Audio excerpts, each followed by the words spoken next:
Mami ni Barbie Fortesa na shook sa ginawa ni David bago sa pag-alis ni Barbie. Naging abala ang kapuso star na si Barbie Fortesa nitong mga nakaraang araw dahil spotted siyang nagmamarathon at sinusuportahan ang kanyang kuya Alden para sa marathon nito for a cause. Bukod nga dyan ay naging abala din si Barbie sa naging celebration nito kasama ang kanyang pamilya.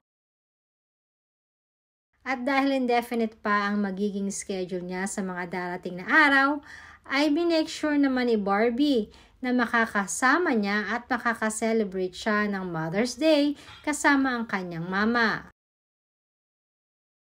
Kaya naman pinag-isa na lamang nito ang celebration for the month of May dahil baka wala sa bansa si Barbie sa mga darating pang mga araw. Ito ay dahil na rin sa bagong project niya kasama sina Kailin Alcantara at ganoon na rin ang former Miss World na si Miss Rufa Gutierrez sa isang teleserye.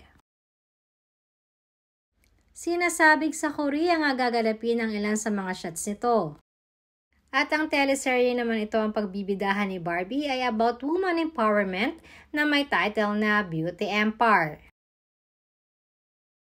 Kaya lamang ang sadya namang pinaka-highlight ng paglipad ni Barbie next week ay ang mga naging pagpaparamdam di umano ni David sa mami ni Barbie. Ayon nga sa aming source ay matagal na din di umanong gustong magpaalam ni David sa mami ni Barbie na magkaroon sila ng exclusive date bago pa man lumipad papuntang Korea si Barbie. Dahil nga medyo matatagalan itong si Barbie sa Korea.